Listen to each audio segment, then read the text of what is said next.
All right, welcome to the world of exponents. Something a little different this unit. We're going to have a little packet for notes. We'll see if you like this or if you prefer to take notes on paper the way that we have done in the past. Go ahead and put your name up on top of your packet right now. So if you happen to misplace it and someone finds it, they can get it to you. All right, I would suggest taking notes with several different colors. Go ahead and pause right now if you need to get some colors. There are many different rules for powers and exponents. They're not necessarily hard, but what happens is once you start getting the different rules, more and more rules, kids tend to mix them up. So if I were you, I would kind of get some different colors that you can take notes in, and maybe the color recollection will help you remember which rule is which and what to do when you have a problem. The first rule is the product of powers property. Okay, and basically, when you have exponents with the same base, you're going to add the exponents. So we should probably remember what vocab I'm talking about here. So if I have a to the m, a is the base, and m is the power or the exponent. Okay, the whole thing can be referred to as a power as well. So to multiply powers having the same base, you're going to add the exponents.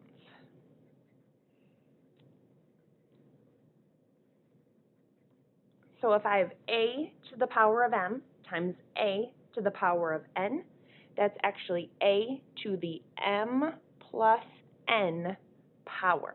Now you would actually add them together if they were numbers. For example, 5 to the 6th power times 5 to the 3rd power is 5 to the 6 plus 3 number, which is 5 to the 9th. And then you would then use your calculator to help you figure out what 5 to the 9th power was. 5 times 5 times 5, 9 times out. Okay? So we are going to keep them as exponents right now, so 5 to the 9th would be our final answer. So let's work on simplifying this expression right here. You always want to make sure that the bases are the same. This one has bases that are the same.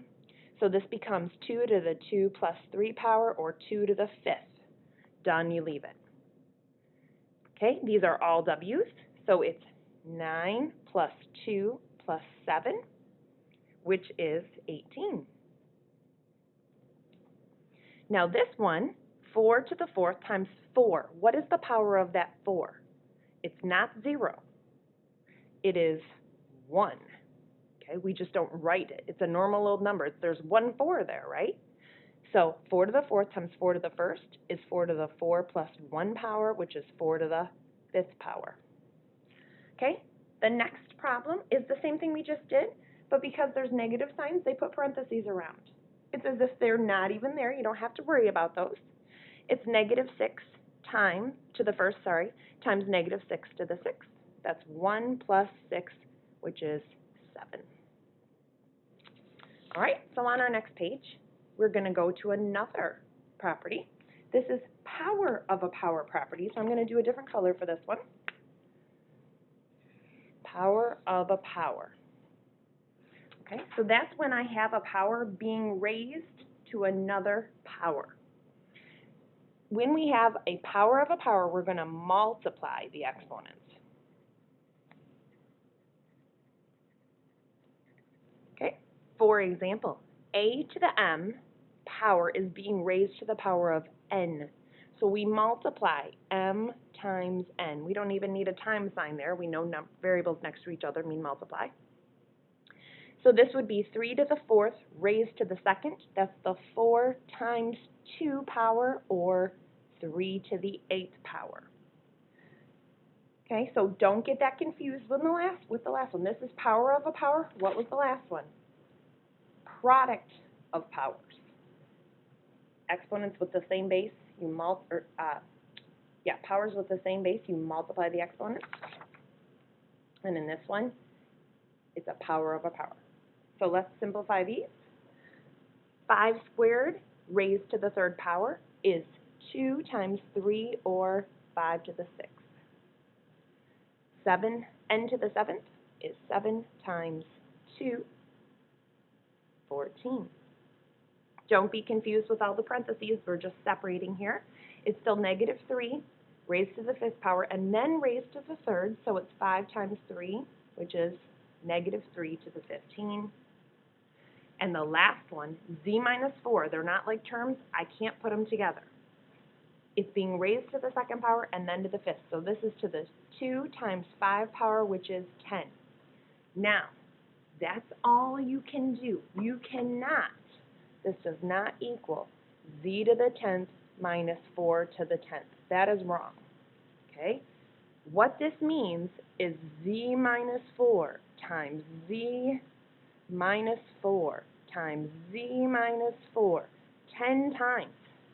It's not going to equal z to the 10th minus 4 to the 10th, and this is your future, multiplying these together. And we're going to talk about how to multiply those together in another chapter. So this is number one mistake probably for this unit, is giving me this answer right here. This is it. This is the final answer at this point in time. That's all we can do. Okay, so now we're on to another one.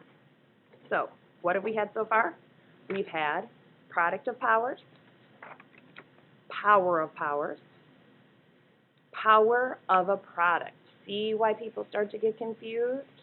Same two words as before, but now it's something different. Okay?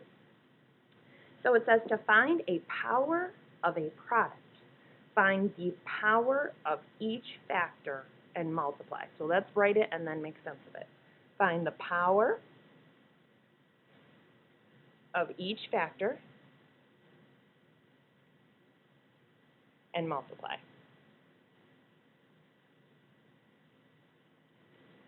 Okay, so I have A, B being multiplied together, raised to the power of m.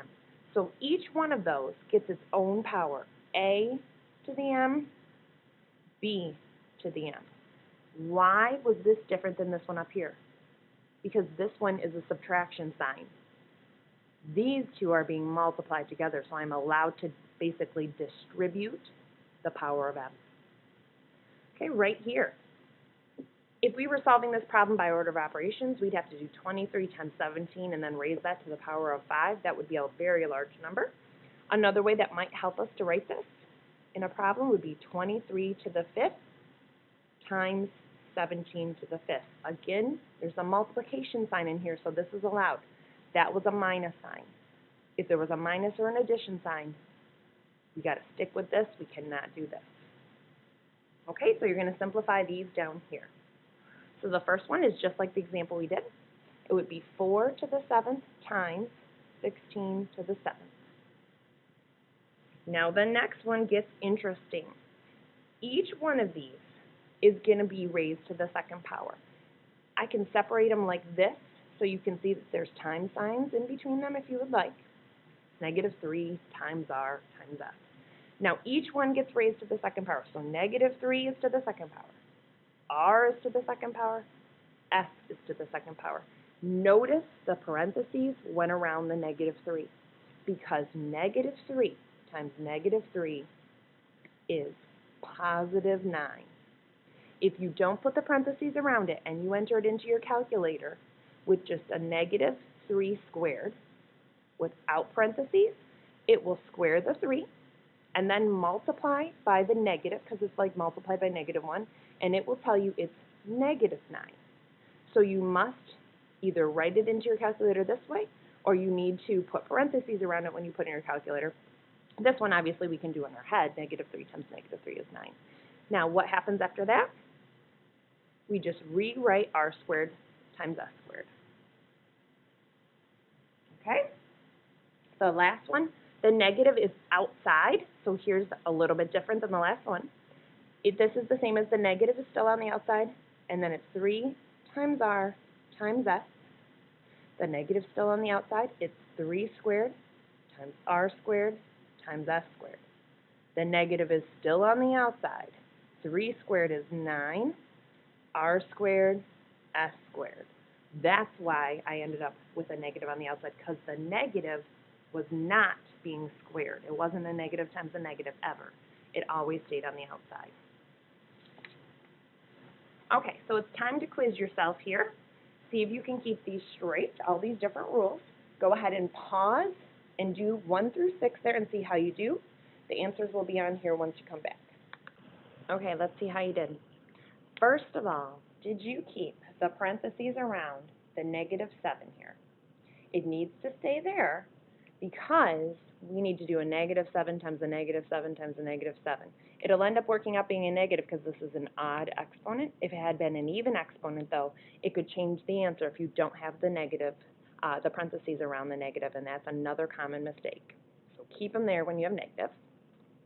It's k to the 6th here because we're adding our exponents, and remember, that was k to the 1st up there. P to the 12th, q plus 8 in parentheses to the 12th power. There's a plus sign there, so we cannot distribute the 12 to the q and the 8. 64, c squared d squared. And negative, because it stayed on the outside, 125, z to the 3rd. If you're confused about any of those, see Mrs. Wyman, and I'll be happy to explain how we got those. All right, so we're going to move on to example 4, which is putting all 3 properties together. So we kind of have to do order of operations here. The first thing I'm noticing is that this x squared, he's way out here. I'm not going to worry about him right now. I'm just going to rewrite him and the times sign. The next thing you should notice is that I have a power of a product. That 3 on the outside is being raised to all those things on the inside. So what that means is I have 3 times this power of this 3 in here. Well, what's the power of that guy? A 1, right? Also, what's the power of the y? It's a 1. So 3 to the 1 times 3 power is 3 to the 3. Then I have my x. X to the 3rd raised to the 3rd. 3 times 3 is 9. Then I have my y. Y is to the 1st power. 1 times 3 is 3. So we just use power of a product property. Okay? Now the next one, we're going to simplify some of those that can be simplified. So x squared, he still is x squared. 3 to the 3rd, we can do that one. 3 times 3 is 9. 9 times 3 is 27. And then we have to rewrite our other ones.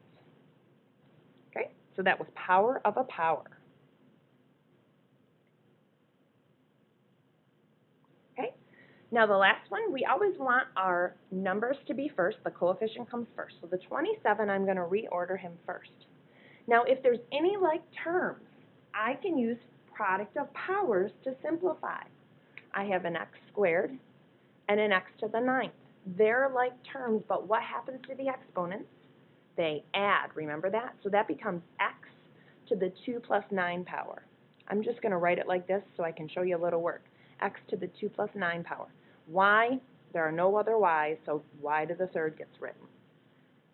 So to simplify 2 plus 9, what is that? Our final answer, 27 equals x to the 11th, y to the 3rd. Okay? And so our last property we just used was product of powers. Now you don't really need to memorize each step, like what property was that, what property was that. We're just writing them off to the side to kind of help you make sense of what we were doing there. Okay, so let's see. Let's have you pause. I think you could do number 7 and number 8. Go ahead and pause and then come back and look at my work to make sure you did the right thing on 7 and 8. All right, let's see how you did. We have 2 to the 1st times 4 is 2 to the 4th, and then 2 times 2 times 2 times 2 is 16. And here we have x to the 5th raised to the 4th, so it's 5 times 4 is 20. So our final answer is 16x to the 20th power. Number 8, it's 3 to the 1st, so we have 3 to the 1 times 4 power, which is 3 to the 4th. And it becomes 3 times 3 times 3 times 3. Well, I do 9 times 9 is 81 because I can do that in my head. And then I have 3 to the 3rd times 4 is 12. And y to the 5th just gets rewritten.